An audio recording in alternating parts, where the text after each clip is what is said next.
बोलिए श्री सतगुरु महाराज की जय। श्री प्राणनाथ प्यारे की जय। श्री बाईजीराज महारानी की जय। श्री कृष्ण कन्हैया लाल की जय। श्री तीनोंपुरी धाम की जय। श्री परमहंस चरणदास महाराज की जय। समस्त सुंदर साथ की जय। प्राणनाथ प्यारे की जय।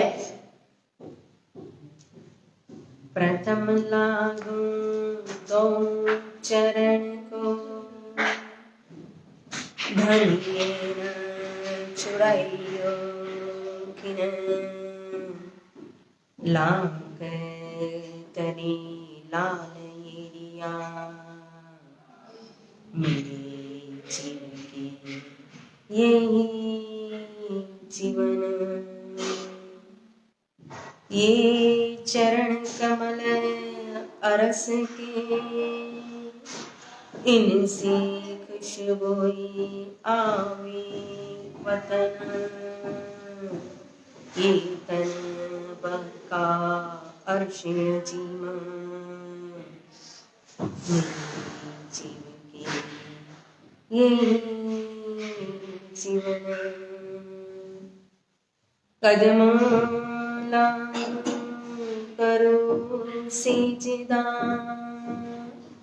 पकड़ के तो पाए हुक्म करते हैं माशिक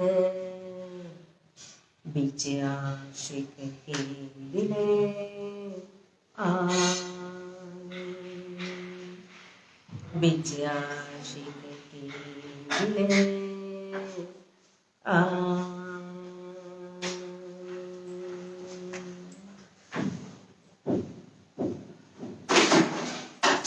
धाम धनी अक्षराती श्री राज श्री ठाकुरानी जी, परम आदरणीय सेवा भावी हमारे श्री मास्टर जी, परम आदरणीय श्री प्रकाश शर्मा जी, परम आदरणीय श्री डॉक्टर पित्रपाल जी, समस्त सुंदर साथ जी, समस्त भगत परिवार, तनिजा परिवार, सभी के चरणों में मेरा प्रेम प्रणाम। प्यारे सुंदर साथ जी, महामती श्री प्राणनाथ जी का ये व्यांगमयी स्वरूप साक्षात धाम धनी की श्रीमुखवाणी, और श्रीमुखवाणी की शुरुआत ही होती है श्री रास ग्रंथ से, और रास ग्रंथ के अंदर सबसे पहले रख दिया है मोहजल का प्रकरण।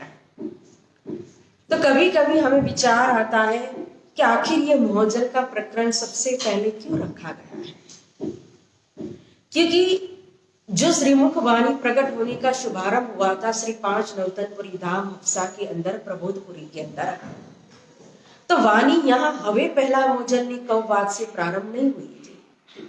वाणी का प्रकटीकरण हुआ था अखंड स्वरूप में अस्ति आकारे शोभा को ये गणुन करेने स्नेह जोई जोई वचन आणु कई ऊंचा पण वाणी माए न आवे तेरा। मतलब कि श्री ठाकुरानी जी के श्रृंगार, जो श्रृंगार श्यामा महारानी ने योग ब्रह्मांड के अंदर, मतलब कि योग माया के ब्रह्मांड के अंदर रास रमन के समय जो श्रृंगार किया था, तो वो ठाकुरानी जी के श्रृंगार से वाणी का शुभारंभ होता है।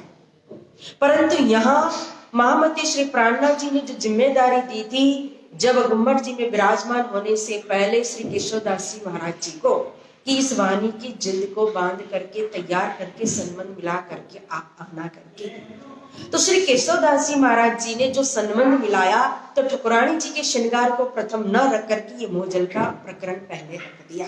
क्यों? और पहले ही चौपाई के अंदर कहते हैं कि हवे पहला मोहजलनी कहूँ बात। हवे का मतलब ही होता है कि पहले भी कुछ प्रकट हो चुका है, लेकिन मैं सबसे पहले प्रथम, हवे गुजराती में कहा जाता है, तो हवे का मतलब होता है कि मैं सबसे पहले आपको माया के सन्मन में समझाता हूँ, माया के परिचय देता हूँ कि माया क्या है, माया की ताकत क्या है, माया किस तरह से हमें मोहित करती है, किस तरह से हमें भरमाती है, किस तरह से हमें भटकाती है। तो इसीलिए ये मोहजल का प्रकरण रखा गया, क्योंकि हम माया की वास्तविक पहचान करेंगे, उसकी ताकत को समझेंगे, तो हम माया के गुण के, उनके प्रभाव से बच करके हमारा मन, हमारी आत्मा परमात्मा के चरणों में पूरी तरह से एकाग्र हो पाएगी, तभी खिलवत परिक्रमा सागर श्रृंगार के अंदर प्रवेश कर पाएंगे। ये मोहजल के प्रकरण के अंदर भी सबसे पहले माया को समझा करके 84 चौपाई दी है। तो तो 84 चौपायों के अंदर 84 चौपायों के अंदर पहले माया को समझाया और फिर उसके बाद कह दिया कि अब 25 पक्ष आप पढ़ाते मान लीजिए रंग विलास। देखो पहले नहीं कहा कि 25 पक्ष अपने उसी में आप रंग विलास कीजिए अपने प्रियतम के साथ। पहले यहाँ कह रहे हैं कि हवे पहला मोजलनी कौवात तेता दुख रूपी दिन रात दावान बले कई भात तेनी किटली कहो विख्यात। हवे पहला मोजलनी कौवात, जैसे परिक्रमा ग्रंथ का शुभारंभ होता है तो सबसे पहले चौपाई आती है कि अब कहो रे इशक की बात। इशक शब्दातीत साख्यात जो कदी मीने आवे शब्द तो 14 तवक करे रद्द। क्योंकि प्रेममयी भूमिका का वर्णन करना है, परम धाम का वर्णन करना है तो वो प्रेम का अखाड़ा है। तो रसाले धाम को वर्णन करने से पहले, उस भूमिका के अंदर प्रवेश करने से पहले ईश्वर का प्रकरण रख दिया। अब कहो ईश्वर की बात। उसी तरह से यहाँ मोह माया को समझाना है, मोजल को समझाना है तो कह रहे हैं कि हवे पहला मोजलनी कहो बात। प्रगट वाणी आप पढ़ते होगे तो प्रगट वाणी के अंदर भी शुभारंभ होता है, अब लीला हम जाहिर करे जो सुख सैया हृदय धरे पीछे सुखोसी सबन पसरसी 14 भवन। अब लीला हम जाहिर करें, क्यों? क्योंकि पहले चौपाई प्रकट हो चुकी है, लेकिन इस प्रगट वाणी के अंदर 112 चौपाइयों के अंदर आप देखोगे तो ब्रज, उससे भी पहले परमधाम, परमधाम के बाद ब्रज, ब्रज के बाद रास और रास के बाद जागनी लीला, ये चारों लीला का शॉर्ट में वर्णन पूरा दिया गया 112 चौपाइयों के अंदर। इसलिए इस प्रगट वाणी को तारतम भी कहा जाता है क्योंकि हमारी चारों लीला इसके अंदर समाई हुई है। तो पहले चौपाई प्रकट हो चुकी है, लेकिन फिर भी प्रगट वाणी के अंदर हमें क्रम से चारों लीला को समझा रहे, इसीलिए कहा कि अब लीला हम जाहिर करें। तो उसी तरह से यहाँ महामती जी का भाव है कि अहवे पहला मोजलनी कौवात, मतलब कि पहले ठाकुरानी जी का श्रृंगार वर्णन हो चुका है, योग माया के ब्रह्मांड का वर्णन हो चुका है, श्री राजी महाराज के श्रृंगार का वर्णन हो चुका है, शक्तियों के श्रृंगार का वर्णन हो चुका है। लेकिन उस प्रेममय लीला में प्रवेश होने के लिए, उस प्रेम की पहचान करने की ताकत, वो नजर, वो दृष्टि आने के लिए आपको पहले माया की पहचान करनी पड़ेगी, माया की वास्तविकता को जानना पड़ेगा। इसीलिए कह रहे हैं कि हवे पहला मोजलनी कहो बात। और मोजल मतलब माया, और माया कैसी है?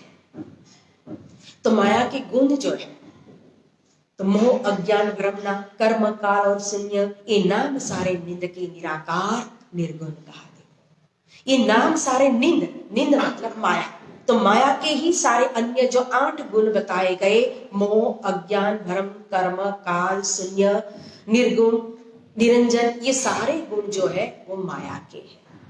तो माया क्या करती? इन्हीं गुणों के द्वारा हमारे ऊपर प्रभाव डालती है। मोह मतलब मोहित करना, अज्ञान तो मोहित किसमें होंगे? जब हमारे अंदर अज्ञानता भरी होगी तभी तो हम अज्ञानता के कारण नहीं होने वाली चीज में भी कहो तो मोहित हो जाएंगे। अगर ज्ञान होगा तो वैसी नश्वर चीजों के अंदर मोहित होंगे नहीं। और जब अज्ञान के कारण मोहित होंगे तभी तो हमारे अंदर झूठा भ्रम पैदा होगा। अब यहाँ कोई रस्सी लटक रही है, रात का समय है, अंधेरा है और हमें पता नहीं कि ये रस्सी है, हमारे अंदर अज्ञानता है, तो हमें क्या भ्रम पैदा हो जाएगा? कोई शर्त तो नहीं है। तो यही हमारे अंदर जीवन के अंदर अंधकार होने के कारण फिर हम क्या होते हैं? भ्रमित होते हैं। हमें वास्तविक अपने आत्म की पहचान न होने के कारण, आत्म संबंधी परमात्मा की प्रियतम की पहचान न होने के कारण हम जगह जगह पर कभी कभी अज्ञानता के वश भ्रमित भी हो जाते हैं। तो इसीलिए फिर क्या करते हैं? मोह, अज्ञान, भ्रमना तो कर्म, अज्ञान वश फिर हम क्या करते हैं? भ्रमित होकर के न करने का कर्म करते हैं। कर्म करेगा जीव या शरीर? कौन करेगा? शरीर से ही कर्म होते हैं, लेकिन जिस शरीर से हमने कर्म किया तो शरीर ने तो हमें कर्म रूपी बंधन में जीव को डाल दिया, लेकिन शरीर तो छूट जाएगा और छूटने के बाद वो तो चिता में जल जाएगा, मिट्टी मिट्टी में मिल जाएगी, पृथ्वी पृथ्वी में मिल जाएगा, जल जल में, अग्नि अग्नि में, वायु वायु में, आकाश आकाश। लेकिन भोगना किसको पड़ेगा? जीव को, क्योंकि उसी जीव को भोगने के लिए फिर दूसरा तन धारण करना पड़ेगा, दूसरी योनि लेनी पड़ेगी ना। तो यह शरीर जो मिला है, तो इस शरीर के अंदर ज्ञान के द्वारा हमें अच्छे कर्म करने के लिए शरीर मिला है, जिससे कि हम जीव जो है, आत्मा हमारी जो है वो कर्म रूपी बंधन में बंधे नहीं। अगर बंध गया तो फिर क्या होगा? काल, काल यानी कि समय। हमारा जो जीवन दरमियान हमें जो समय मिला हुआ है, चाहे 25 साल मिला, चाहे 50 साल मिला, चाहे 75, लेकिन हमारा सारा समय जो है, श्वास जो है, ये जीवन की यात्रा जो है, मुसाफरी जो है, वो पूरी हमारी व्यर्थ चली जाएगी। तो फिर हाथ में क्या आएगा अंतिम में? शून्य। जब हम इस संसार से जाएंगे तो फिर क्या लेकर के जाएंगे? कोई अच्छा हमारे पास कर्म नहीं है, बैंक बैलेंस नहीं है, कोई पुण्य नहीं है, तो फिर क्या लेकर के जाएंगे? हमारे हाथ में मात्र शून्य आएगा।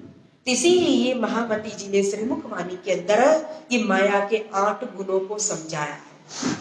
मोह, अज्ञान, भ्रम, कर्म, काल, शून्य, ये नाम सारे निंद के निर्गुण निरंजन करके। तो इस गुणों को हमें समझना चाहिए। फिर माया की और पहचान कराते हुए कहते हैं कि तेता दुख रूपी दिन रात कहा। देखो, मोहजल मतलब ये संसार, जिस संसार को हम देख रहे हैं, प्रैक्टिकल रूप में भी अनुभव कर रहे हैं कि तेता दुख रूपी दिन रात। देखो, रात दिवस इस मोहजल के अंदर दुखदाई है, लेकिन कब दुखदाई है और कब यह मोहजल के अंदर हमारा दिन और रात सुखदाई बन जाता है? जब तक कहो हम इस माया के पीछे भागते रहेंगे तो चाहे हमारे पास कितना भी होगा, लेकिन फिर भी जैसे अभी डॉक्टर साहब ने कहा कि कुछ भी होता है तो हम चिंतन करना छोड़ करके चिंता ज्यादा करते हैं और चिंता फिर हमें खुद को खा जाती है। तो उसी तरह से जो दुख रूपी दिन रात हमारा बनने का कारण ही यही है, क्योंकि हमारे पास जो होता है उसमें हमें संतोष नहीं होता है, हमें उससे अधिक चाहिए। जो नहीं है उसकी इच्छा रहती है, जो है उसको और चाहिए हमें। तो वही हमें परेशानी जो होती है, हमारी आशा जो है, तृष्णा जो है, काम जो है, क्रोध है, लोभ है, मोह है, तो यही हमें दुख और दिन और रात हमारा दुखदाई बना देता है। हम दिन भर उसी टेंशन में रहते, परेशान होते, हम क्या करें, और रात को वही परेशानी लेकर के सो जाते हैं। तो रात्रि में सपना में भी वही डरावना, डर, दुख आदि का अनुभव करते हैं और सुबह उठते तो वही दुख को लेकर के उठते हैं। तो इसी तरह से हमारे दिन रात दुखमय बन जाते हैं। लेकिन जब माया की पहचान करके पूरी तरह से अच्छे कर्म करते हुए, भक्ति चिंतन करते हुए चलेंगे, खिलवत परिक्रमा सागर श्रृंगार के अंदर प्रवेश करेंगे, तो सागर ग्रंथ के अंदर मोह सागर जो है उसको छुड़ाने के लिए मेहर सागर दिया है। और मेहर सागर के अंदर क्या कहा?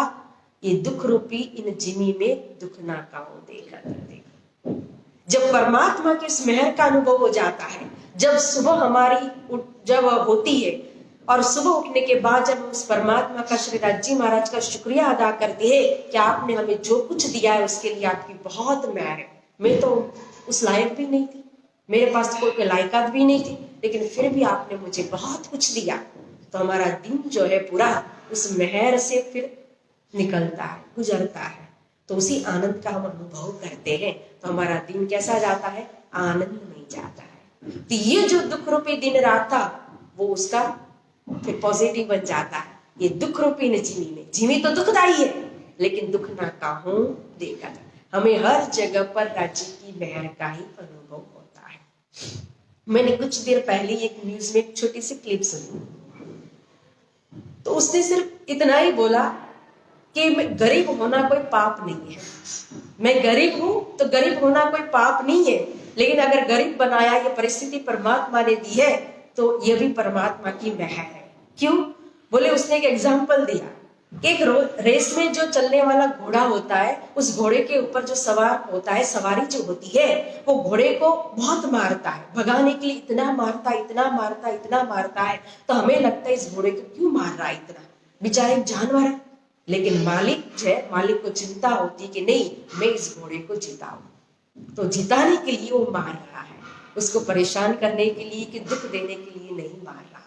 तो हमारे लिए भी जो परमात्मा जो परिस्थिति देते हैं, वो कहता है कि वो जिताने के लिए, हमें रेस के घोड़े की तरह हमें विजय बनाने के लिए कहो, तो हमें परमात्मा ने परिस्थिति दी हुई है।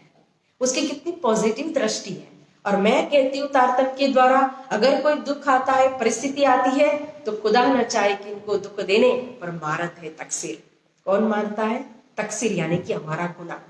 हमने जो कर्म किया है वही कर्म हमारे सामने आकर के परिस्थिति के रूप में खड़ा हो जाता है। तो किसी को दोष देने की जरूरत ही नहीं होती है। तो दावानन भले कई भात तेनी किटली कहो विख्यात खावे। कई प्रकार की अग्नि होती है, दावानल अग्नि होती है, बलवानल अग्नि होती है, जठरानल अग्नि होती है। फिर हम अपने किचन में जो आग जलाते हैं वो ग्रहपति अग्नि होती है ना, कई प्रकार की अग्नि है।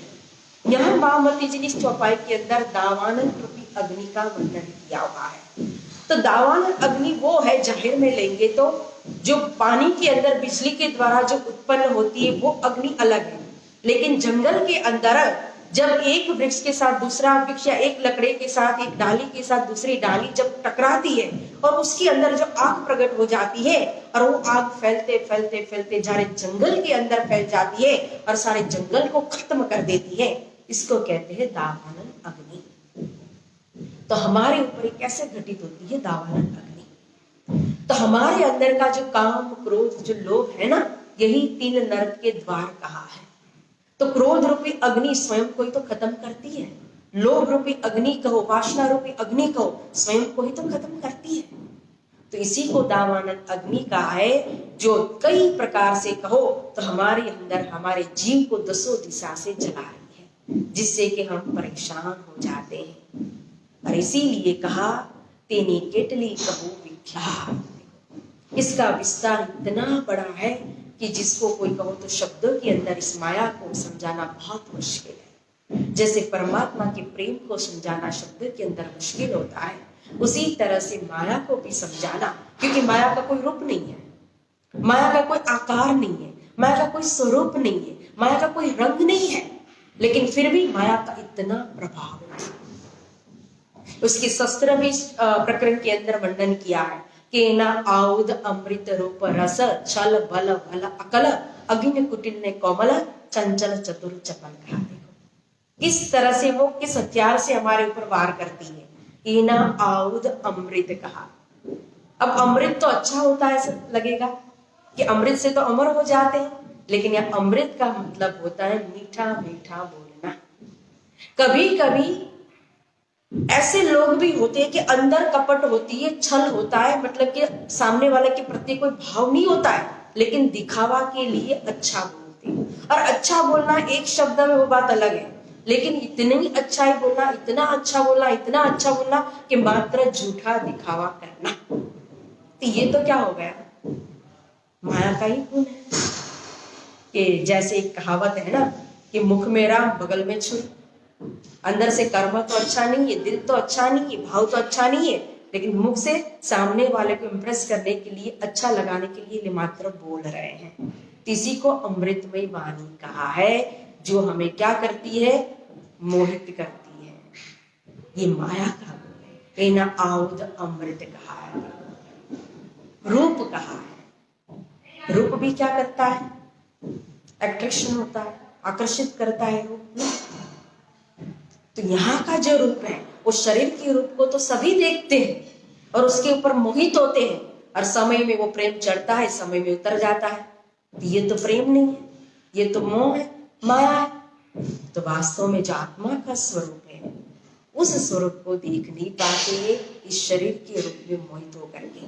जब भगवान विष्णु ने असुरों को अमृत पिलाने नहीं था, जो समुद्र मंथन में से अमृत का कुंभ निकला था, तो देवताओं को मिले, असुरों को न मिले, इसलिए उन्होंने मोहिनी रूप धारण किया था। और असुर देखो वही मोहिनी रूप में क्या हो गए थे, मोहित हो गए थे। तो फिर उनके नसीब में क्या आया, अमृत छूट गया। तो यहाँ हमारी जो माया है, उस माया का कोई रूप नहीं है, लेकिन जो भी चीज कहो, वस्तु कहो, व्यक्ति कहो, विषय कहो, अगर हमें मोहित करता है तो समझ लो ये माया का प्रभाव है। चंचल करता है, क्योंकि चंचलता भी एक माया का गुण है, और चंचलता हमारे लक्ष्य से हमें विचलित कर देती है। हम आज चिंतन करने बैठेंगे, मन को ध्यान करने के लिए बैठेंगे, एकाग्र होने के लिए राज्य के चरणों में एकाग्र होने के लिए बैठेंगे, लेकिन हमारे मन के अंदर अगर चंचलता होगी तो हमारा ध्यान कभी भी राज्य महाराज के चरण में केंद्रित नहीं हो पाएगा। चंचल मन क्या करेगा, इधर उधर कहीं भी भटकाएगा, स्लिप होने लगेगा मन। चंचलता के लिए कहो तो बहुत ही किस तरह से, कभी कभी सुंदर साथ को समझ में नहीं आता है कि चंचलता कैसी होती है, किसको कहते हैं।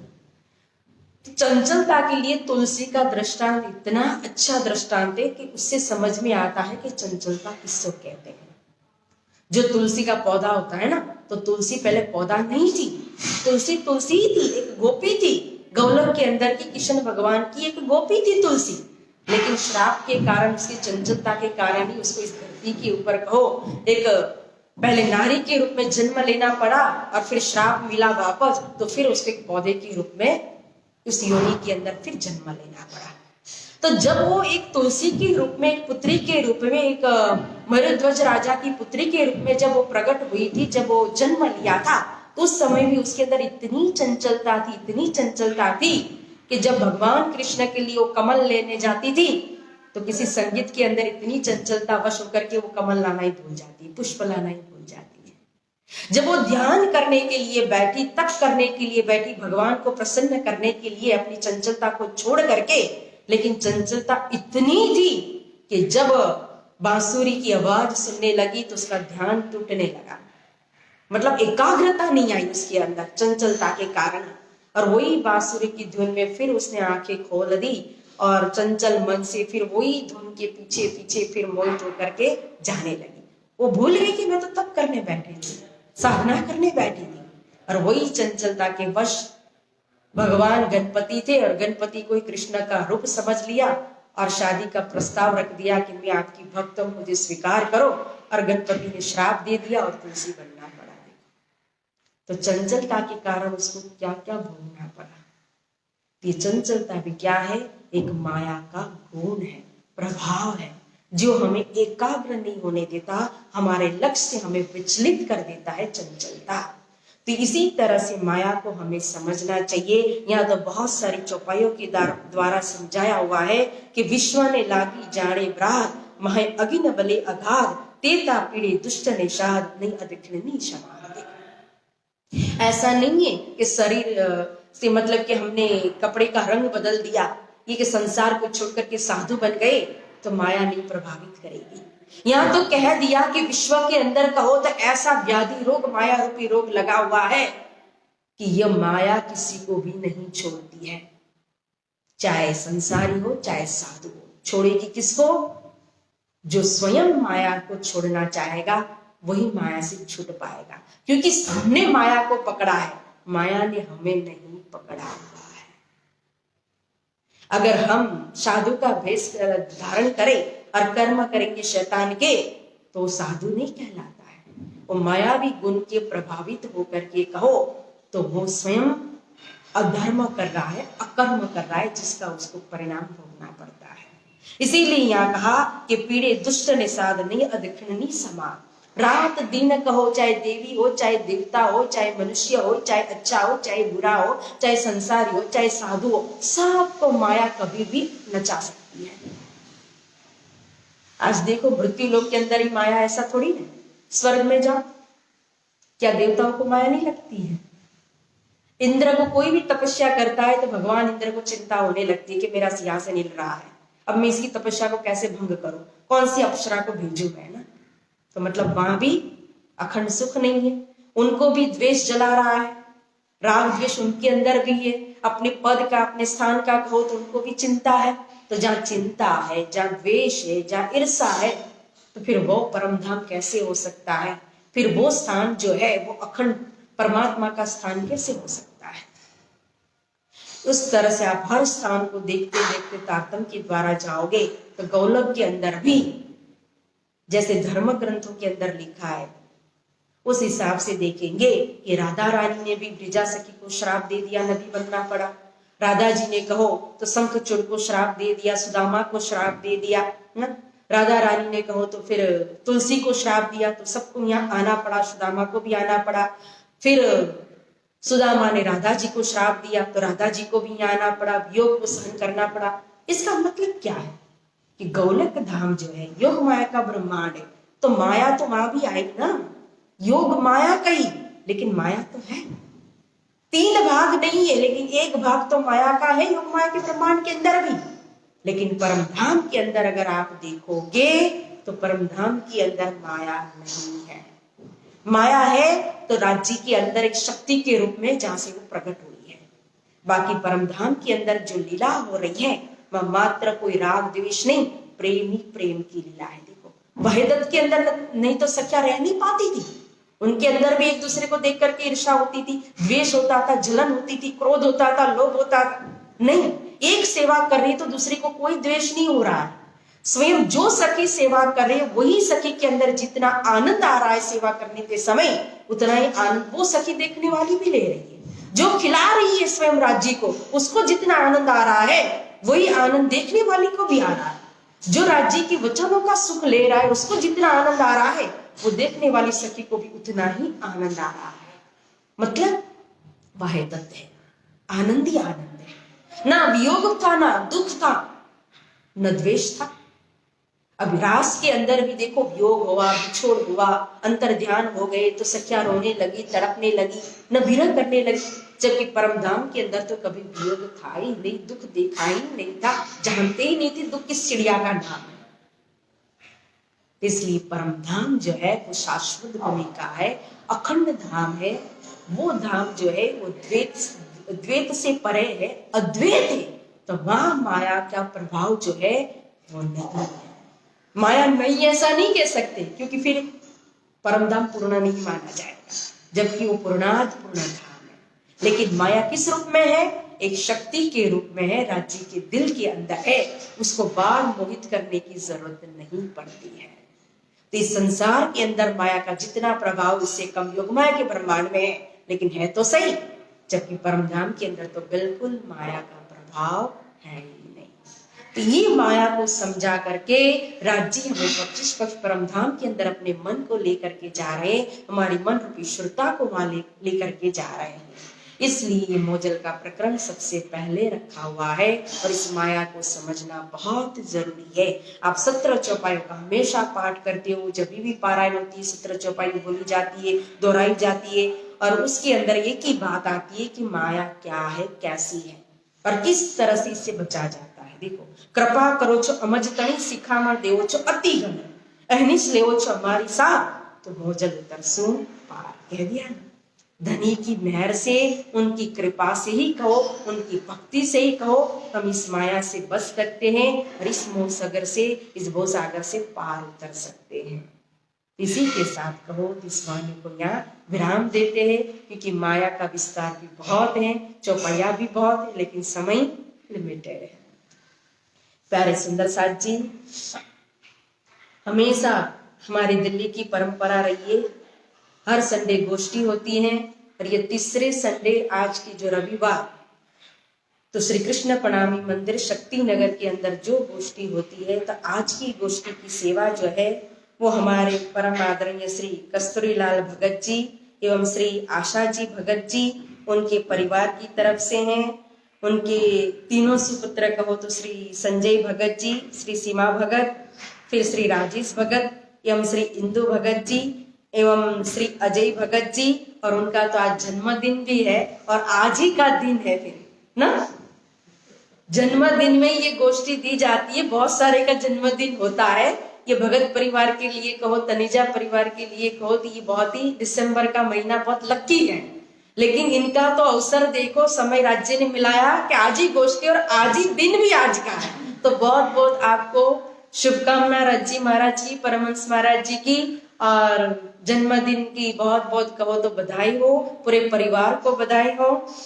और फिर कहो तो श्री परमधाम वासी श्री सुरेंद्रनाथ तनेजा जी एवं श्रीमती श्री शशि तनेजा जी के सुपुत्र जो है श्री मनीष तनेजा जी, वो हमेशा ये गोष्ठी अपने पिताजी की याद में, उनके जन्मदिन होता था दिसंबर के अंदर ही, उनका भी आज ही है। ओ, बहुत अच्छी बात है। चल तो बहुत बहुत शुभकामना आपको भी।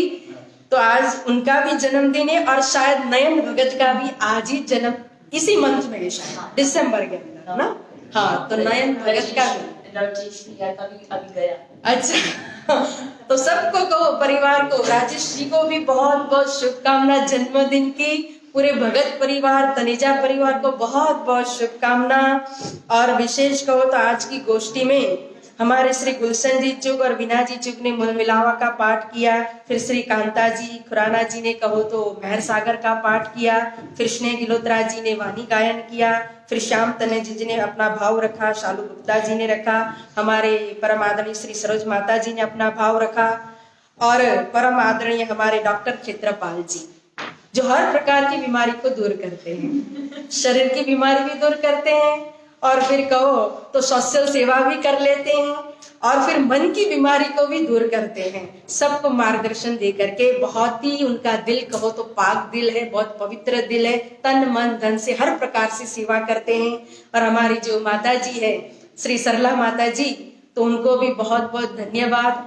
तो इस तरह से कहो तो सभी ने इस गोष्ठी में सहयोग दे करके हमारे ऊपर बहुत बड़ी कृपा की है, मेहर की है। तो राजी महाराज की मेहर आपके ऊपर बरसे, यही शुभकामना देते हैं कि हमेशा आपका परिवार आनंदमय रहे, स्वस्थ रहे और खुश रहे और विशेष राज्य के चरणों में रहे, राज्य की मेहर के तले रहे, हमेशा उनका प्रेम और इश्क और उनका बल प्राप्त करे।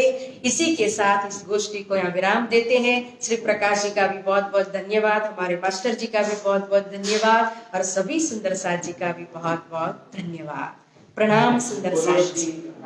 बोलो श्री सदगुरु महाराज की जय, श्री प्राणनाथ प्यारे की जय, श्री बाईजूराज महारानी की जय, श्री कृष्ण कन्हैया लाल की जय, तीनों पुरी धाम की जय, बोल बोल पंजे वाले की जय, बोल बोल गुम्बट वाले की जय, बोल बोल बंगले वाले की जय, प्राणनाथ प्यारे की जय, प्राणनाथ प्यारे की जय, प्राणनाथ प्यारे की जय, भगत परिवार और तनिजा परिवार की जय, सुंदर साहब की जय। सुंदर साहब, इतने सारे का जन्मदिन है, अच्छा लग रहा है।